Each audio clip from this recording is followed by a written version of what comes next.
Nintendo stuff.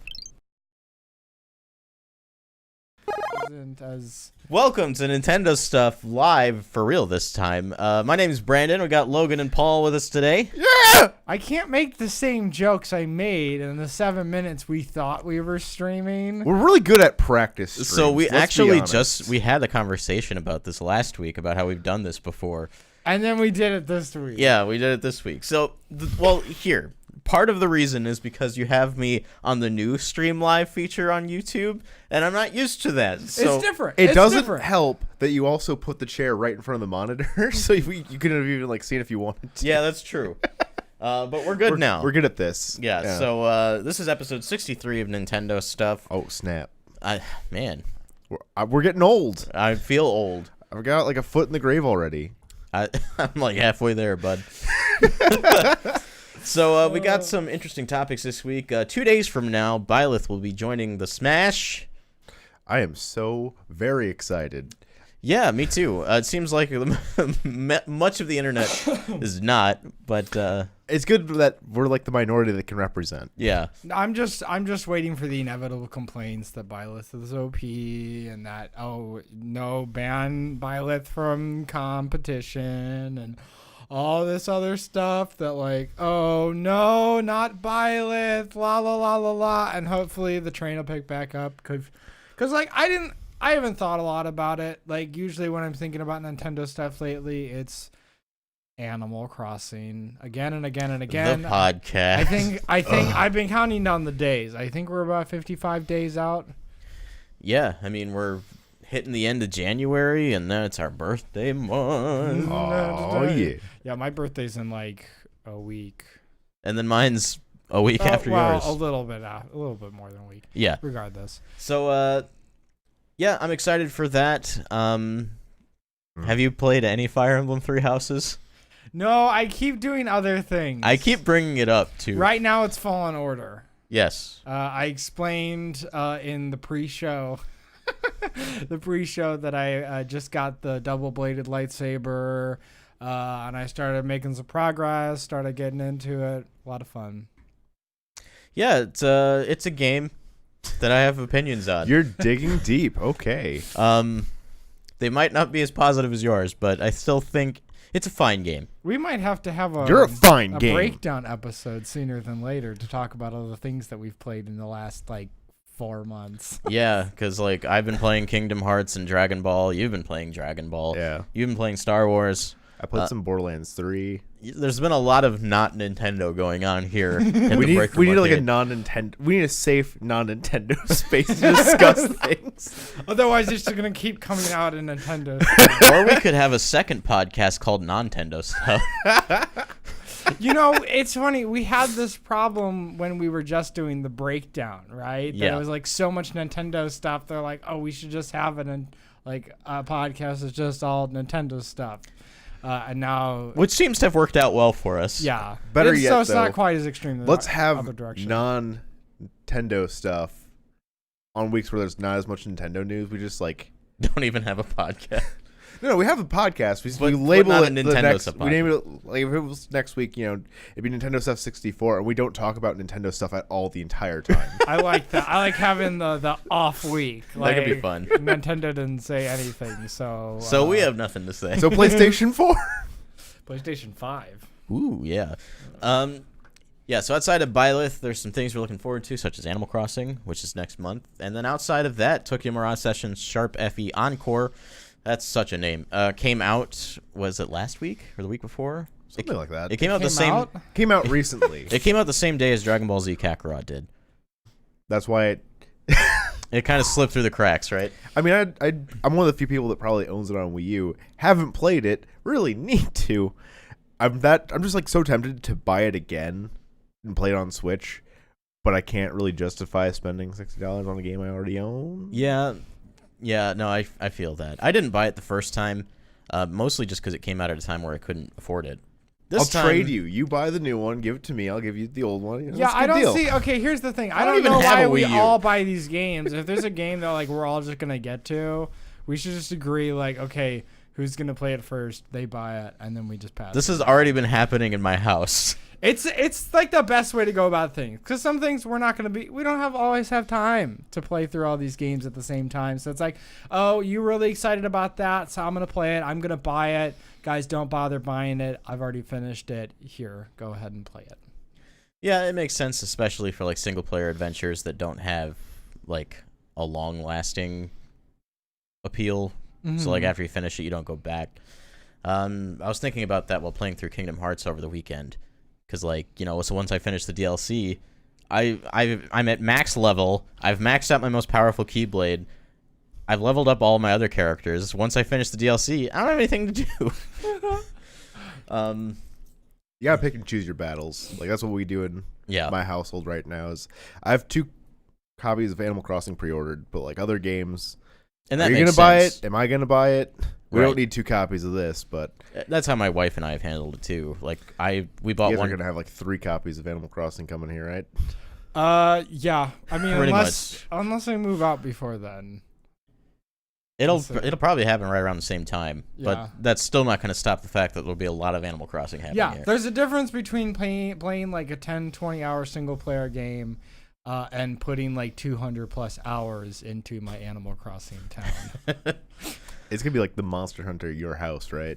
Yeah, pretty much.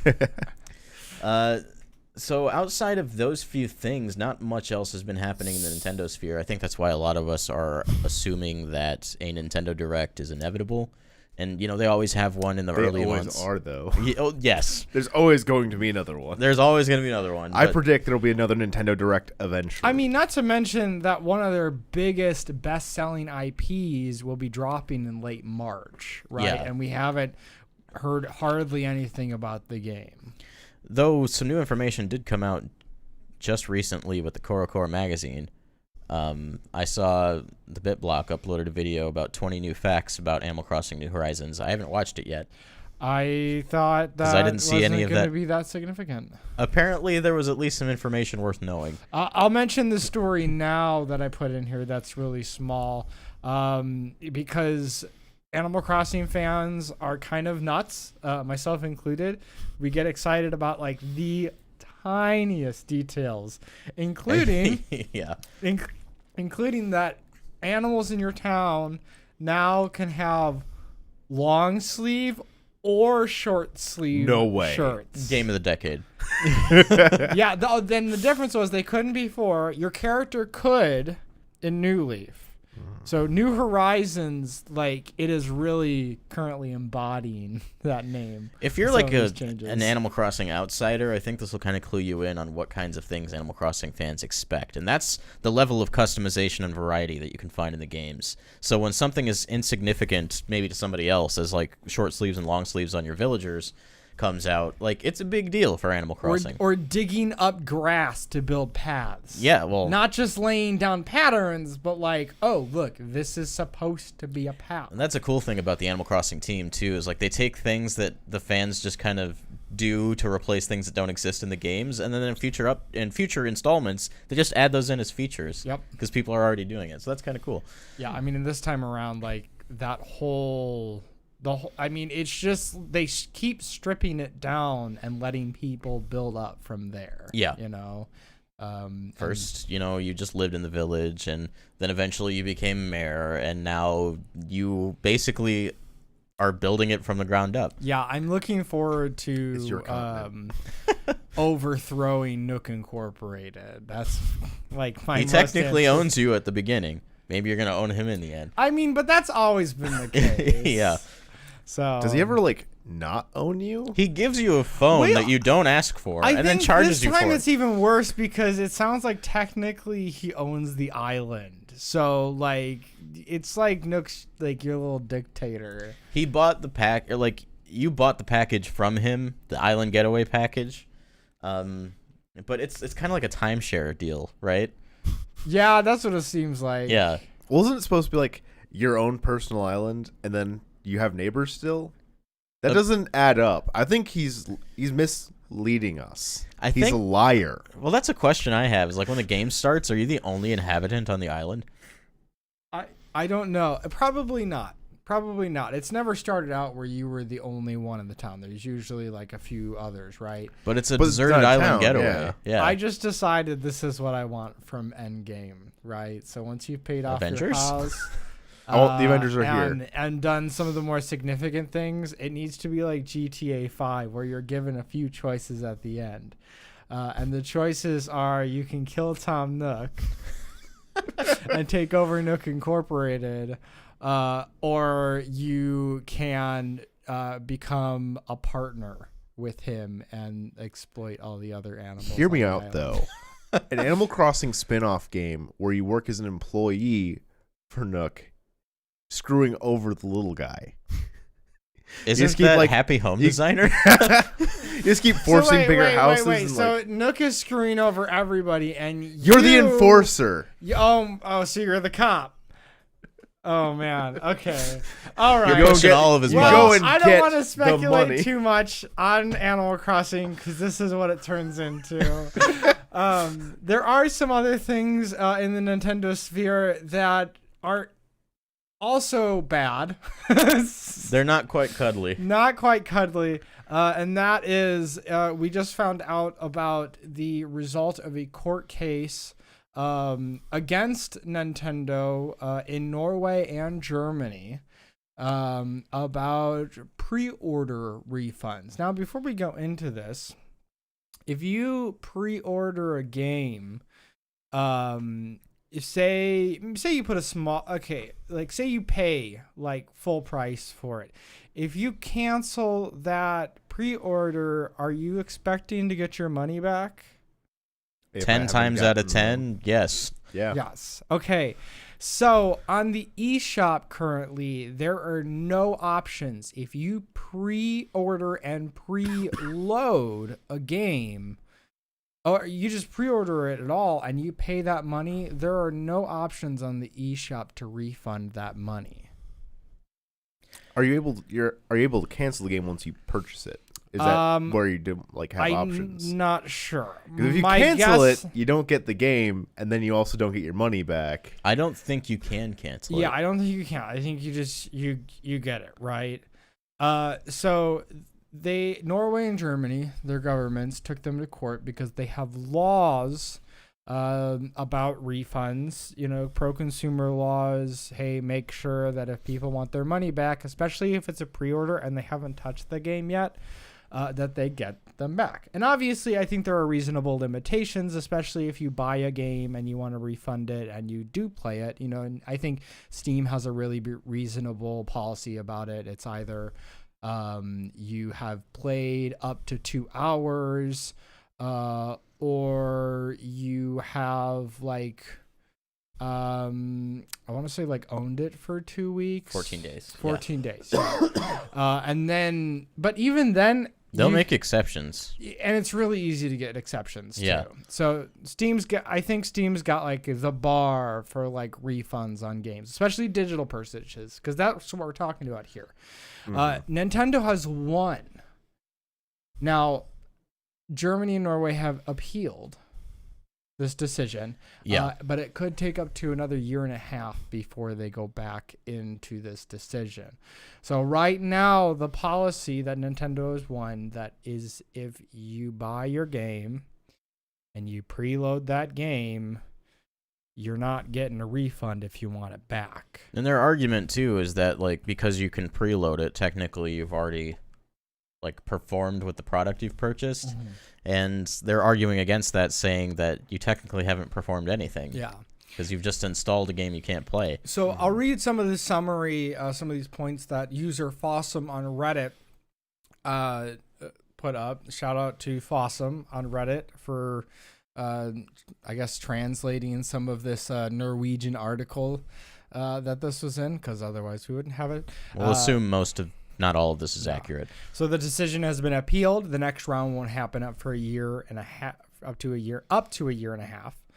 Nintendo, in their reply, say they don't agree with the council that decided all this, that wanted this stuff to win in court.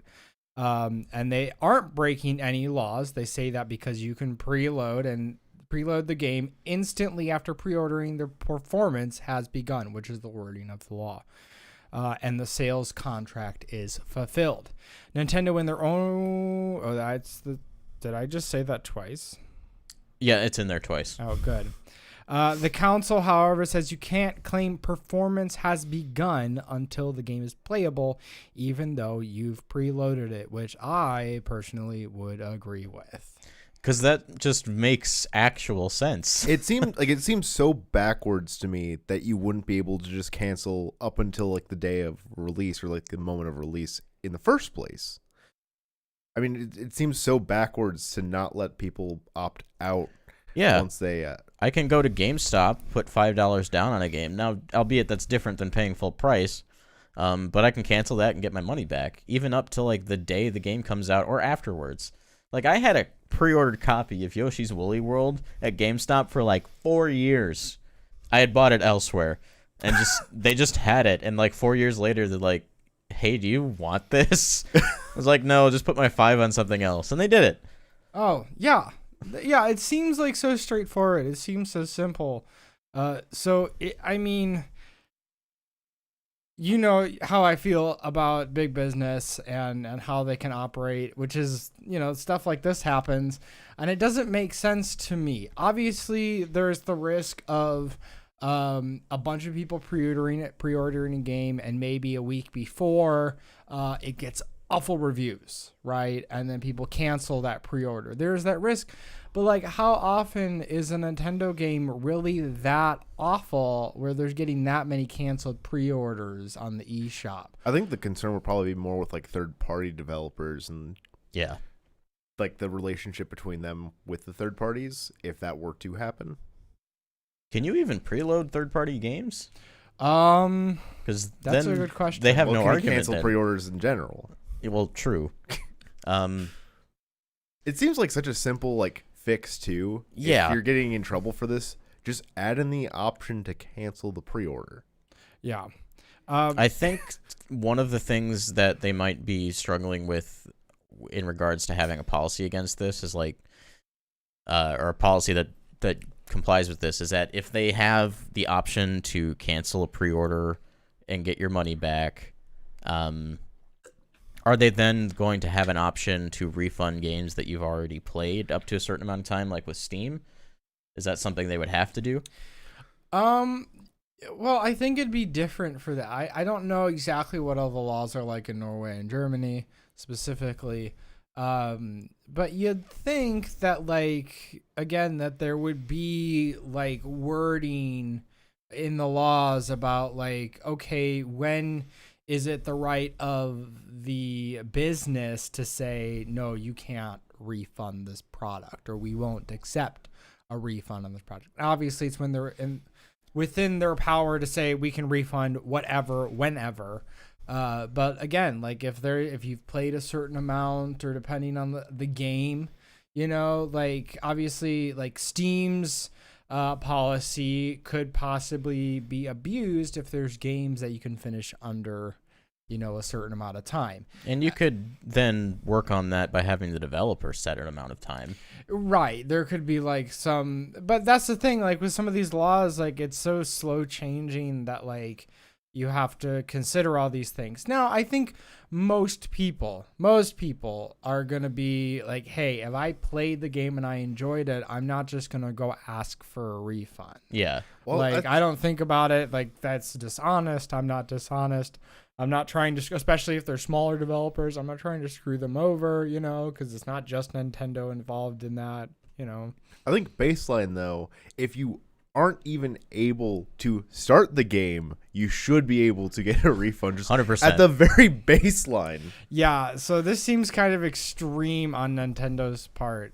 So I don't know who's pushing this, but again, if we want these things to change and we want Nintendo to not do awful anti-consumer practices, like these are the things that we should be voicing up, especially, for, in this case, like obviously it's Norway and Germany, but like I'm thinking now, oh, we're in the US and we don't even have that option, and there might not even be any laws that require Nintendo to do that in the U.S. I'd be surprised if there was, given it's the U.S. My question, what are the other two big companies doing? Like, do they have pre-order cancellation options? Like on the PlayStation Store and Xbox? That's a really good question. 'Cause I mean, I would imagine that, like, if they're bringing Nintendo to court for this in Germany and Norway, that, like, I would imagine that, like, Sony and Microsoft have some of this figured out and already comply. I would expect Microsoft more so over Sony, because I don't know, like, if this is just a Japanese business culture thing or... According to the PlayStation Store, at least, you can cancel your pre-orders via account management anytime before payment is taken from your wallet. So when is the payment taken? Probably the launch day? The day of. So that's the difference with Nintendo, is because they're taking your money immediately.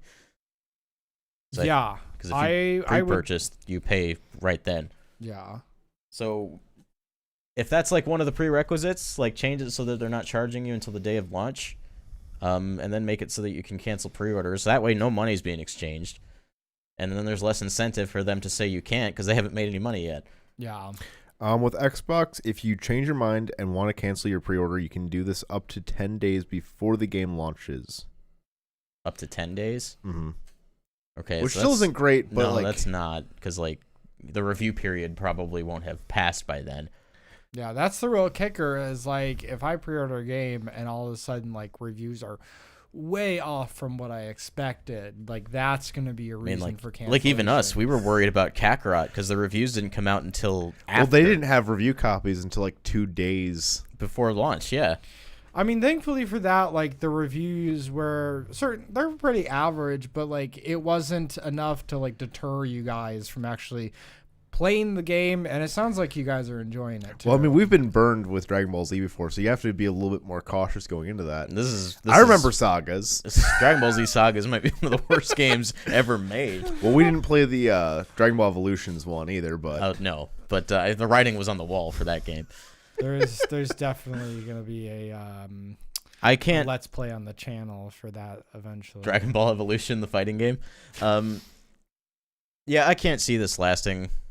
I've already seen some YouTubers making videos. Arlo specifically has made one. And he's like a really child-focused game channel. Mm-hmm. So like if that's getting directly to the kids, then that's just going to go from the kids up to the parents and then from the parents to Nintendo. So yeah, and that's really what's going to be a lot of pressure. Like, my mom called Nintendo once. Because I think like this goes beyond just Norway and Germany, right?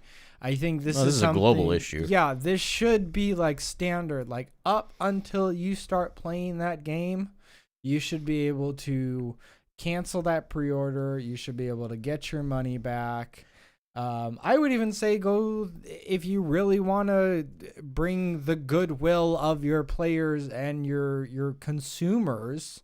Do something like what Steam does. What Steam does, And I can see that working in a digital space. I've been thinking about this from a physical standpoint because I don't think you can return games to GameStop or Walmart. Yeah, it's a little bit different because if you open that, there's the risk of getting it all scratched up, and well, then they also don't know if you've played the game to completion or not, or if you have done other things that may or may not be legal. Yeah, but at the very least, like I can take a used game, especially like if I played it real quick, say it's a $60 game, finished it in less than a week, I could take it back to GameStop for like most of its value. Yeah. Whereas in this case, like, they can keep track and see exactly how much you have played, Right. So I think this is something that will probably change in the next couple of years, if not even sooner than that, because like the pressure's on at this point. Yeah, it's not good, and I haven't really had a moment yet where I felt the need to cancel a pre-order of a digital game, but like pre-ordering is already kind of like a silly thing just in the first place, especially in the digital space. Like, why are you pre-ordering games when they don't come with anything? Yeah. Mm-hmm. I mean, the only thing I would think would be to be able to preload it, right? But then even then, like by then you usually know if the game will be good. Yeah, or like not. if it's a few days out from release, Yeah. there's already reviews out, and you're like, okay, well now I can take the risk if it's got a 98 on Metacritic. Pre-ordering I can understand in a physical market where most of the time they're giving you like a physical incentive or maybe some free season pass content involved. Make sure you Or- actually have a copy there when you go to the store to get Right, it. That's the because big if it's a one, yeah. popular game, oh, it's not available, whatever. You never know what can happen.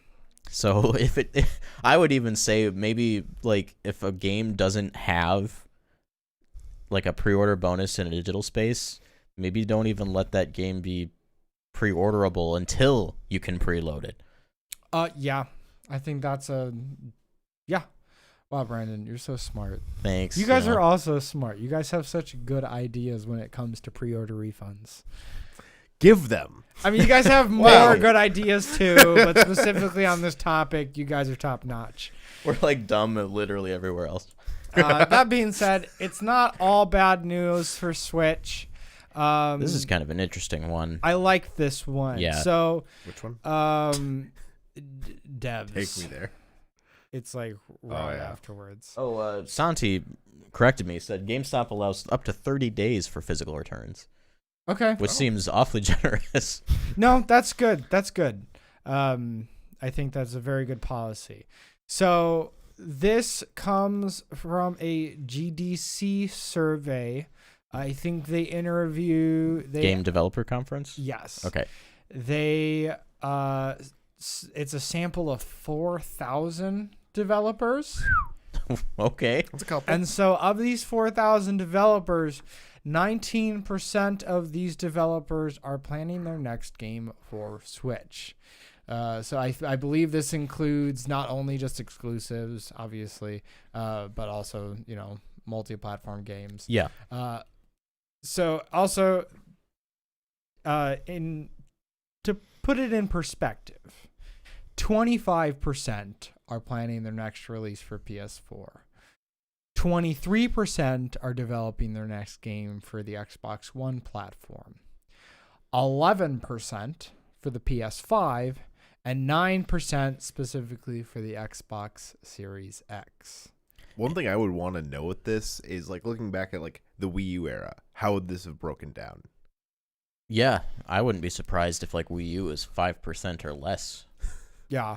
So, I mean, it's understandable that it would be lower just because, okay, it's not quite as strong, but we still get games like Doom Eternal, we're getting Metro Exodus. You also have to look at like the landscape of how many PS4s and Xbox Ones are out there. Most of these developers are going to get their return on investment because there's more consoles. Yeah. And Switch is still rising, which I think is why the number's so high. Yeah, and certain games do a lot better on the Switch, especially if they're not necessarily like pushing graphics. Specifically in the indie space. Yes. Like time and time again, we've heard where games have sold multiple times better on Switch than the other two. Yeah, no, there are certainly games that I would prefer to get on my PS4 because they will run better, they will look nicer. I'm not necessarily looking to play certain games on the go, so it just makes sense to, buy it in that space. Yeah.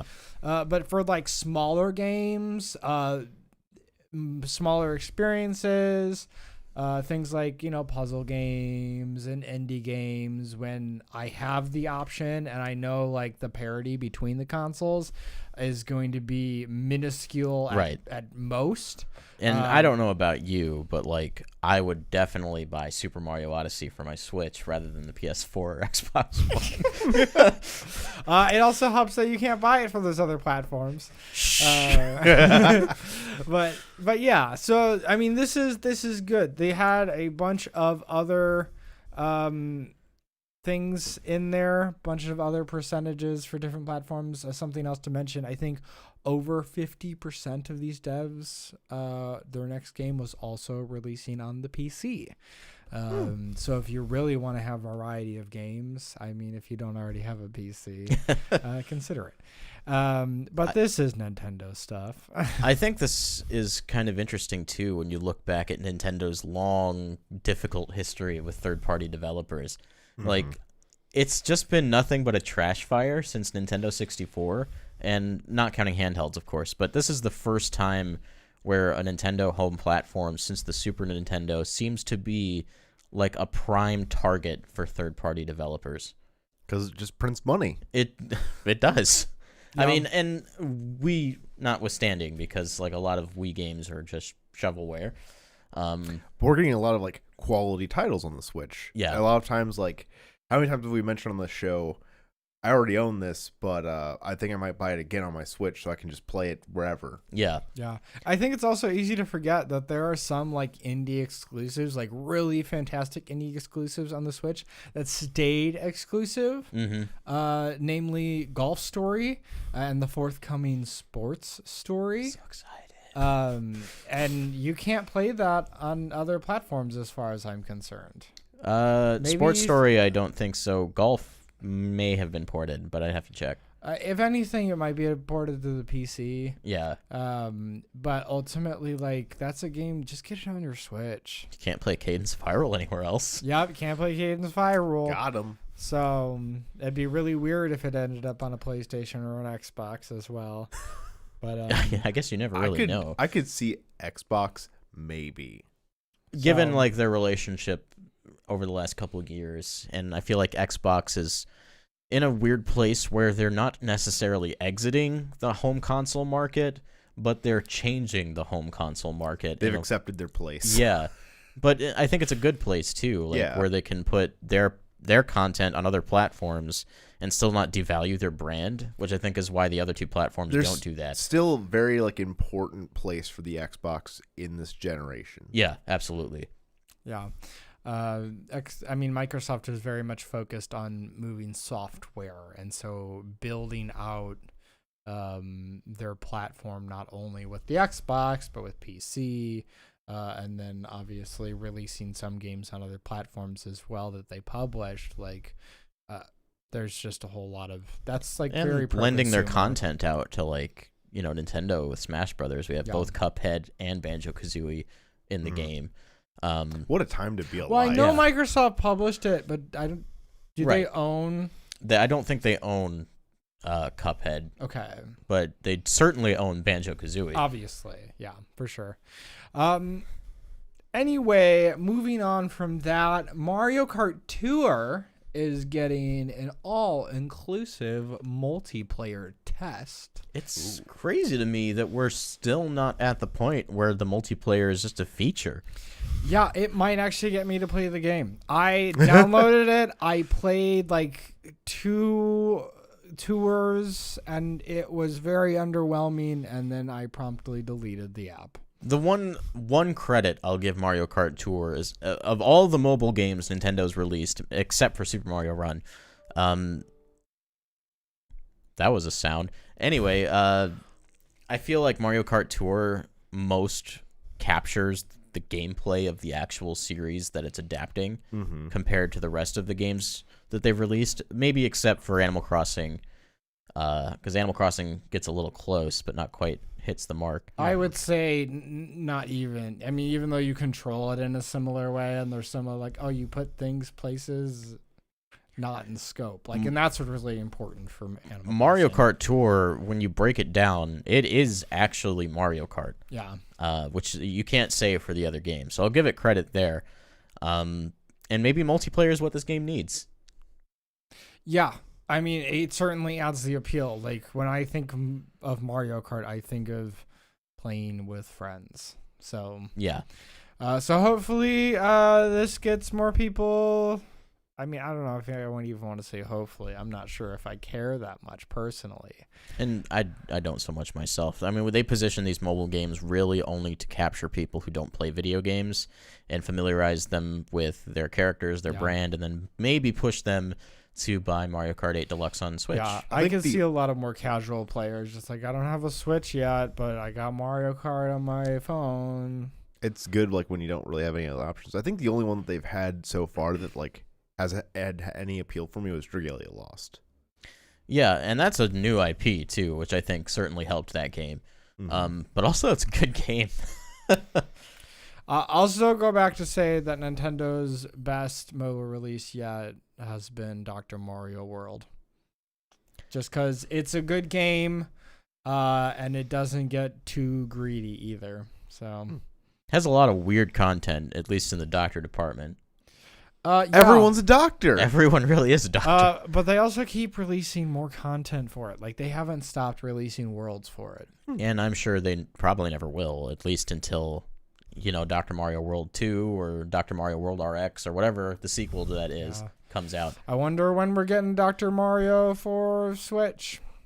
That's going to be like a shadow drop in a direct. Oh, absolutely. Kind of like Dr. Luigi. Yeah. Yeah. Absolutely will. Dr. Luigi. So I think the most interesting thing in this entire episode is right here. So I hope that you guys can go online and you guys can look up this story and look at this crazy patent for the Nintendo Joy-Con stylus strap. Yeah, so this is a wrist strap, much like the ones we've seen for the Joy-Cons already, but it has a little stylus nub on the bottom. Which is like kind of weird. It's weird, but also it makes sense. We have games on Switch that are much better played with a stylus. Super Mario Maker 2, Dr. Kawashima's Brain Training, which you need to use the touchscreen to play that game. Mm-hmm. I wouldn't be surprised if we get like an Art Academy at some point. There will be games that are touchscreen focused. Voez, which came out early in the Switch's life, is handheld only, touchscreen primarily. So this just makes sense. I don't feel like I necessarily need to buy this when I can just buy a stylus. But what is convenient about this is it's a stylus that you can hold while also holding your Joy-Con. Yeah, so you don't have to give up control of whatever you're doing on screen. Yeah. Well, switching out between your stylus and your Joy-Con. It doesn't feel as intuitive, but I was listening to Nintendo Voice Chat over at IGN, and they were talking about this, and I forget who said it, but one of them likened it to a child holding a crayon. I mean, that's exactly what's going to end up being like. I can also see just Yeah. holding it as is and turning it and drawing. I mean, guess a child holding crayon maybe like this though, right? Yeah, I mean, I've played games on Wii where it had you hold the Wii remote like a pencil, and honestly, it was kind of comfortable. So the Joy-Con's already smaller. I mean, even if you don't like using it's attached to the Joy-Con, you can always take that off, and then it is more like pencil sized. That's true. I didn't even think about it that way. Yeah. And it has a strap on it. So it'll be. I imagine like it's hardly. I hardly ever see like a patent from Nintendo nowadays that doesn't like actually see the light of day. So I imagine this is something that will be released and probably relatively soon. Yeah. How do you think they would go about putting these into the wild, though? Do you think like it'd just be like a slow switch, like they sell Switch? They'd start like selling those instead of like the normal wrist straps, or I think they'll release just them sell with new them consoles, or I think they'll sell them in addition to that. I don't think this will be prepackaged in anything, unless there's a game specifically that is touchscreen focused and they want to bundle that with it. Yeah, I could see it appearing in bundles. Obviously, they sell the wrist straps alone. Like you can just buy like a pair. 'Cause they have like the multicolored ones too. Yeah, you don't have to just stick with the black ones. You can get the blue or the red ones and They match your Joy-Cons. Yeah, match your Joy-Cons. But it'll be interesting to see when and if this really comes out. I'm not sure if I'll need it though. It's weird because like this isn't necessarily an innovative piece of tech, where most of Nintendo's patents are like really odd and actually kind of push boundaries. This one's just kind of useful. Yeah. Do you know what else is useful? What? A Xenoblade Chronicles remake on the Switch where the characters' faces don't look like poo. Yeah, that would be nice. So there is a second listing that has gone up on one of these random websites. I can't remember what country's website this was. Not a government website. I think they were French Yeah. retailers. So another Walmart retailer, Canada.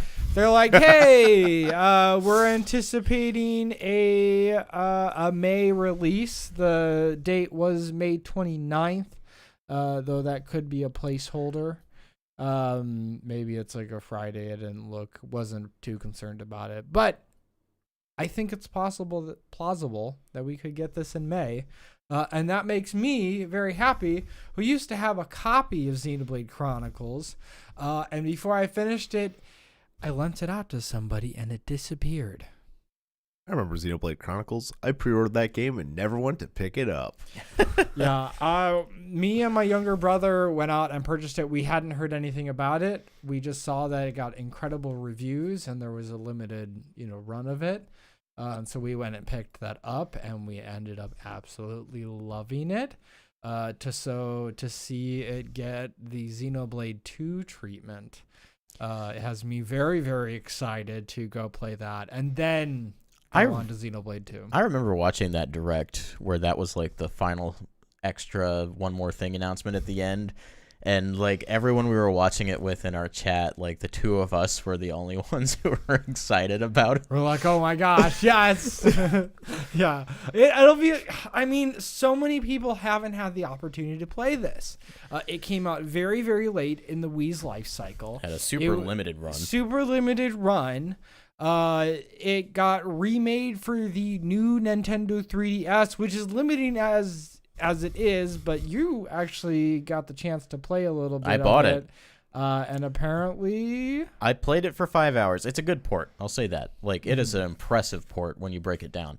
It does just look like the Wii version. I think the colors are a little more muted, but it ran well. Like, all the control functionality needed was there. I just didn't want to play like a game with vast, beautiful landscapes on a tiny 2.5-inch screen. You know what I'm saying? Mm-hmm. So the fact that we are getting an HD remake in more of a Xenoblade 2 style where the anime characters actually look like anime characters, I'm real excited to play it. Yeah.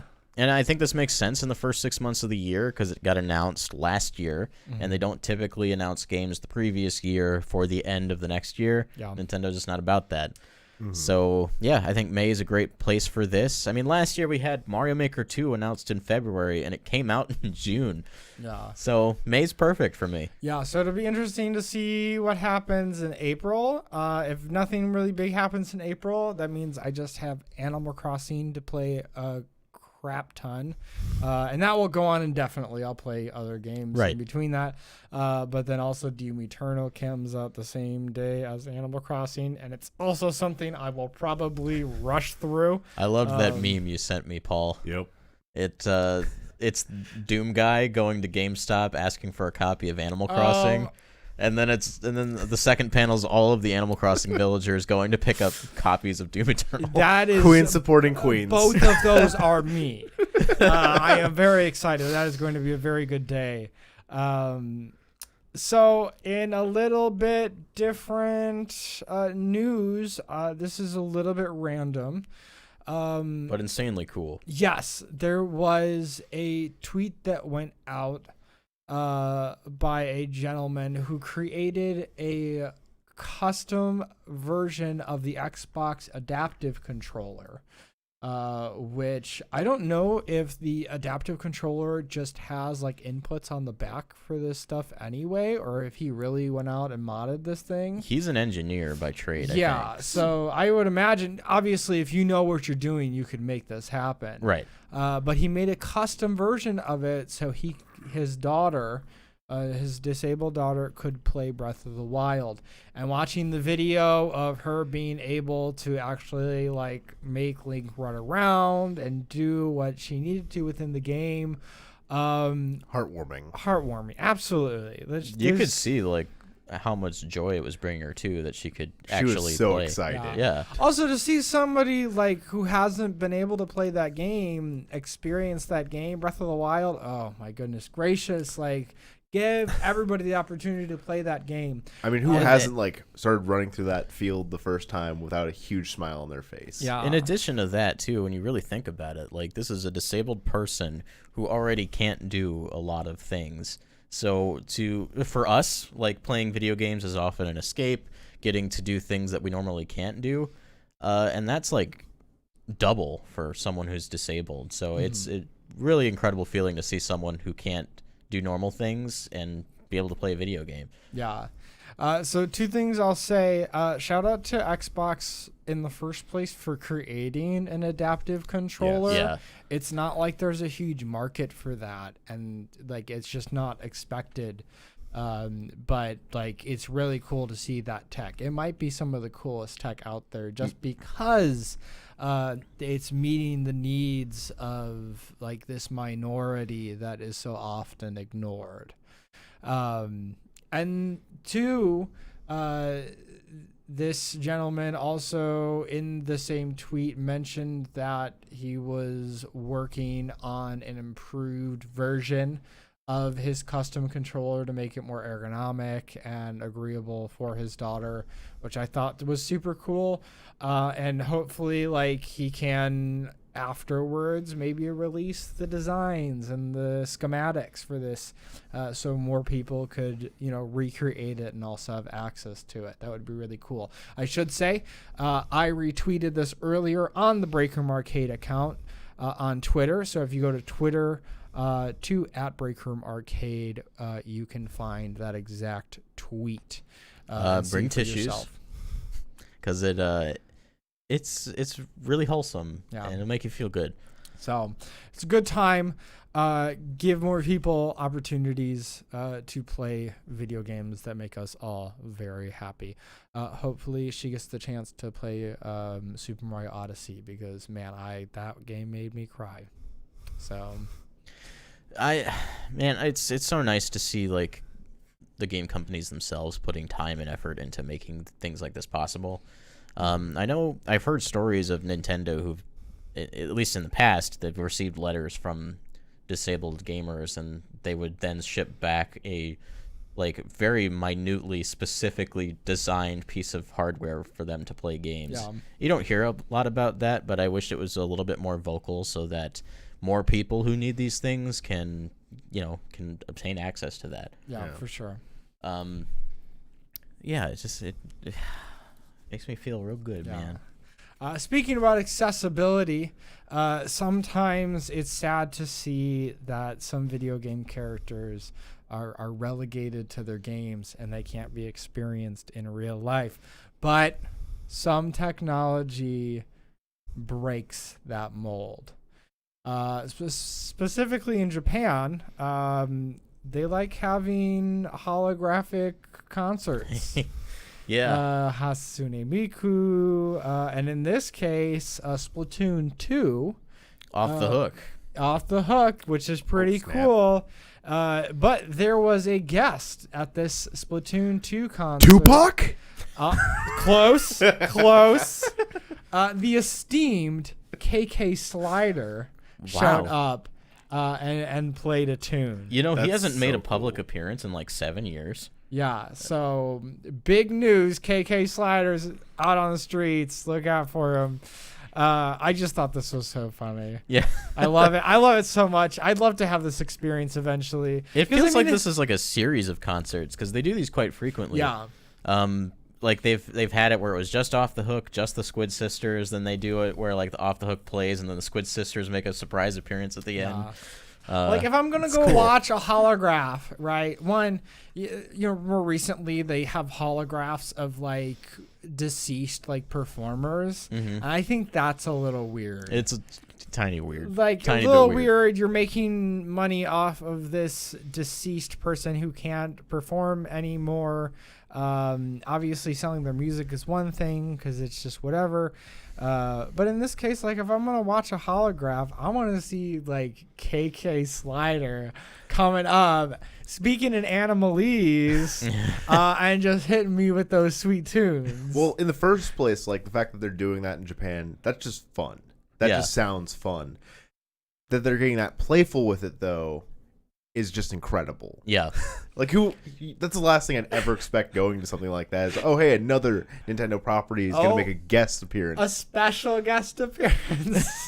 A good way for them to bring this to the United States, and probably a less weird way for people, because Nintendo World. That's what I was gonna say. Yeah, like you build a stage at Super Nintendo World, and you have daily shows. Just do it there and give it. I'd go. Yeah, I would that too. That would be dope. I mean, we were already gonna go, but makes me more excited to go. I mean, I was just looking at Waluigi there, and I saw DK on the back of it, and I was like, what if we had a full band version of the DK rap featuring all the Kongs? Oh my goodness gracious! So there's lots of opportunities for fun stuff like that. Yeah, very cool.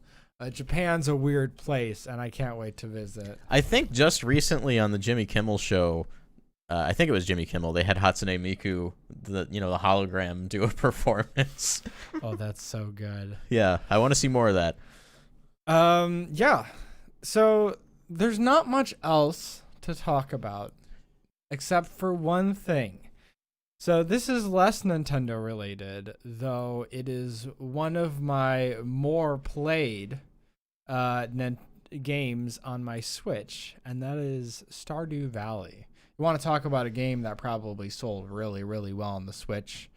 Stardew Valley just hit 10 million in sales across all platforms. Wow. That's really impressive. There are not many games that reach those heights. Or indie games, for that matter. Yeah, I mean, there's a few, but it's so cool to see a game that was literally developed by one person, it was just as a passion project, also a product, but that probably changed his life. Working just probably in his free time to make a game that he wanted to make. Isn't he making another game right now too? I have no idea. I thought there was like that Wizard School game, unless that was a Chucklefish game. That's a Chucklefish game. Okay. That is not being developed by what's a Concerned Ape. His real name is Eric Barone. But yeah, it's so cool to see this, and there's still updates coming out for that game. I think that's like the benefit. It's like he doesn't necessarily have to work on another game because people keep buying this one. So like for the future of this game, people are just gonna keep buying it, and even if it like slows down, like he's probably got like cash money in the bank that he can just live off of. I imagine that eventually he'll move on, but even like a month ago they released the 1.4 update, which added new content. It added like a lot of quality of life things that like when I started playing the 1.4 update, like I didn't even remember that they weren't there because it just felt so at home. Like even just like on my Switch, just by pressing the minus button, it organizes my inventory. Ooh. And it's such a simple addition. I'm big on that. Don't know what I was doing before then. Like you would go You over, were being miserable. No, That's well, what was you would happening. go over to the organize button, but that was you'd have to move the cursor over there and then press the organize button. Now it's just pop in, organize, pop out. It's real quick, real simple. And again, like more content too. Like there is like the mines. There are the even harder mines in the desert area, which I'd never gotten to before until I started playing the 1.4 update with my brother on a multiplayer game of ours. But they added a third mine. And mining, going through all those levels is like one of my favorite things to do in the game. Mm. So they're like, oh yeah, here's some like even harder challenges. Go for it. So just tons of extra stuff. Even I'll say this, there's like a workbench where if you put the workbench down, you can craft not from the things that you have, but the things that are in the chests adjacent to the workbench. So you can just put all your material in those chests and then just craft a ton of stuff. That appeals to me a lot because one of the things that I hate a lot about modern games is bad inventory management. Yeah. So I imagine that Eric Barone will probably develop this game until he feels like he's ironed everything out. Sure. Right? Which as it is now, it's a very, very complete game. And if you haven't played Stardew Valley, if you're a fan of the Harvest Moon games, this is Harvest Moon, except just better in every way. He's gonna make a sequel that's also like genre breaking. So like Stardew Valley is very cozy, cuddly, relaxing. So he's going to make the opposite of that. Just complete chaos. Yeah, it's gonna be called Scardew Valley. I would imagine that if he does make another game that he would hopefully, I mean, I don't know if he likes just developing things on his own, but making a sequel to Stardew Valley that's just larger in scope altogether. Because there's Valley only so again. much. Yeah, there's only so much Another you can Stardew add Valley. to Stardew Valley, right? He had some new content. Stardew cool. Valley. But that game is already complete as it is. Like, I don't feel like you really need to add. I feel like if there's any major additions, that should just come in the form of a sequel. And I think that could happen. I think that could happen down the road. Love to see it. Congratulations to Concerned Ape for this massive success. Several years now this has been released, and Yeah. we're still talking about it. I'm still talking about it. I'm still playing it. I love it to death. It has given me a ton of comfort, a ton of enjoyment, which is what I love out of my games. I mean, this is up here with some of my experiences like Breath of the Wild, Super Mario Odyssey, which is another great story. It's everything I love about games, and so it makes me happy to see that it sold so well. So here's a segment we haven't done in a while. It's the question slot. Wow. I've never Cha-ching. done one. Cha-ching. Well, you're here now, Paul. I'm here now. So question slot, about an hour or two before the show, we field some questions to you guys and basically just open the door to you. What do you want us to answer? And we've got a few here. We got one from Santi. It says, what are some Nintendo games that you think would make good movies based on the plot alone? My vote would be Luigi's Mansion. I would watch the mess out of a Luigi's Mansion movie. Especially Right. after the third game. Like, they showed us, at least in the animation department, what they could do with that. I'm just going to say it. I'm a sucker for boxing movies. I would love a Punch Out movie. I would love that. Like, Oh my seeing, God. like, the background of him, like, trying to get ready for all these fights. Mm-hmm. Oh, I'd melt. And they could recreate the famous scene of him in his pink jacket running after Doc Lewis riding his bike. That would be, hands down, the best montage for You training. said that was Yeah. Santi. That was Sandman who Was asked that. it? It was I'm sorry. You're hurting. I got your back, Sandman. It gets difficult, man.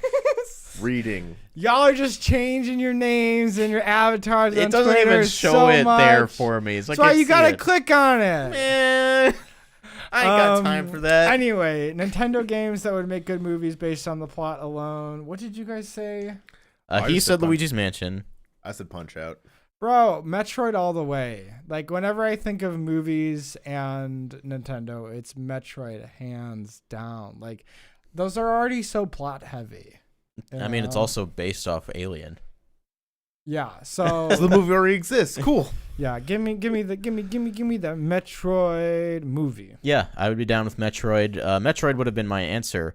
Go with the backup. The other, like, one that's recently been rumored or been in the news. The Super Mario Brothers movie? The Legend of Zelda? Star Fox. Star Fox, that's the We one. had a long discussion about how that would work. Who said they wanted to make a Star Fox movie? Because that happened recently. That's why I feel like I've had this discussion with you. I want an animated, a hand-drawn animated Star Fox film, in the style of Fox in Space. I would love that. Watch Fox in Space if you haven't. It's a great like one-man band show. Where's episode 2? I'm waiting so patiently. That said, there was a film director recently, very recent, like within like the last like couple weeks. yeah, who said that they would love to make a Star Fox movie, and then made a tweet afterwards saying that maybe something was already happening. I wouldn't be surprised. I mean, we've already gotten so far. Like, we know there is a Super Mario movie coming. Yeah, Like, this is set in stone. We know it's going to be at least decent. I hope. I mean, it would be hard for it not to be, considering one of the executive producers. It was the is writer Miyamoto. of Rogue One wants to make Right. a Star Fox movie. I would take that. I would so take that. I love Rogue One. It might be the best Star Wars movie of the bunch as of recently. Yeah. So, But like the writer of Rogue One working on Star Fox, like 100% sign me up. yes, please. I'm down. So we'll take it to the next question. We've got Dark's Flame. First, they said, what would you like to see in a reimagining of The Legend of Zelda Ocarina of Time? Like extra features, changes to the overworld and dungeons, additions and or changes to the story, etc. Also, Ocarina of Time with the Breath of the Wild engine could be sick. I guess really what it comes down to is make it bigger. I want to see Ocarina of Time the way I saw it when I was 8. You know what I mean? Yeah, if it's a reimagining, like they're not constraining themselves to like the form of the puzzles or even the layout. Like obviously like similar areas and Lost Woods, but like do anything else with it. Yeah, I want to see something larger in scale. I want to see different puzzles. I hope Link dies in the end. I think. Dang. I don't know. Like there's The Hero Falls timeline. yeah, like why isn't there like obviously like okay, game over, he's dead, right? But like wouldn't it be cool if you got to the final like battle and you died and you technically finished the game? I might cry. Like how That would be cool. like could you imagine it's like, "Oh, do you want to continue?" and you could just say no and then you're like credits roll. I was just about to say, like, if that was an option, like, you could just... They don't even give you the option. If you die during the fight, the game just ends. You have to play the whole thing over again if you want to see the other ending. Or at least I go to, like, the last restore point. Yeah, I got a last save. I want to take this in a different direction. I'd love for them to reimagine it as, like, a top-down 2D Zelda. Oh, that could be cool. I know there's a fan project like that, Ocarina of Time 2D, which used the Link to the Path art style. Link to the Past art direction for that. And That's yeah. the threequel to Link to the Past. Yeah, that could be cool. I'd love to see like how they would adapt certain elements of the game into a top-down perspective. I can already see the horse race against Ingo.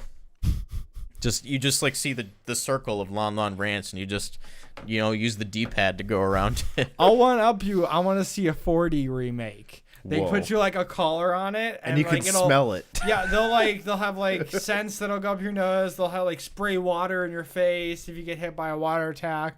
They'll have like little fans that'll blow in your face. I'll do you one better. Kind of that playing- same concept, but for a top-down, it'll be 3D, but it'll be like the 2D with that fourth dimension minus the third dimension. What was that? What was that one shooter we were playing at the arcade? Which shooter? It was the zombie one. Okay, is that the one where like Oh. like Was it monitor your House House of of the the Dead? Dead. Yeah. Yeah, so they had like some 4D elements where like everything was like the seats were rumbling. They were and- blowing air on Yeah, us. blowing air. It was like what's happening? It was some small things, but it was the kind of experience you get out of an arcade that you go to an arcade for. Yeah, I guess like I said earlier, I would just love to see the scale increased.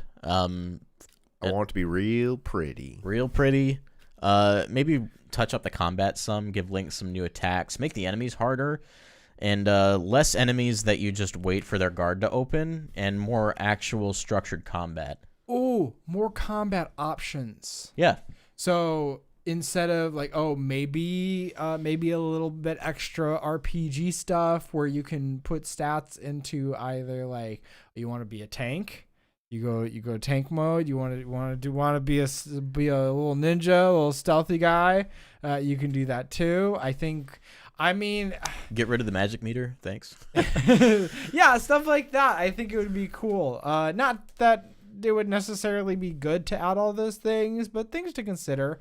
It'd be nice to have more options, and then especially like with remakes.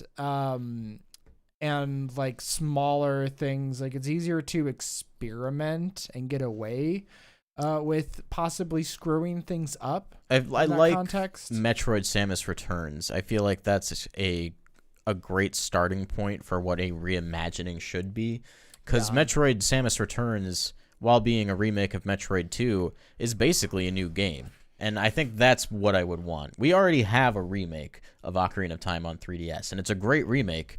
But if they're going to do it again, we need some substantial changes. Yeah, put it on the Super Switch. It's Switch 4. Next up, and last question from Tyler Packer, we have, with Nintendo's lineup this year being mostly unknown at the moment, what are some things that you guys would like to see this Second year? verse, same as the first. Punch out. Animal Crossing New Horizons 2. Easy. Wow. The sequel in the same year. Well, it's literally the same game. They just re-release it with the number 2 on it. I'll dial it back to a topic that we had, I think, last week or the week before. Paper Mario. A new return to form Paper Mario game, I think, would make 2020 a real good year for me.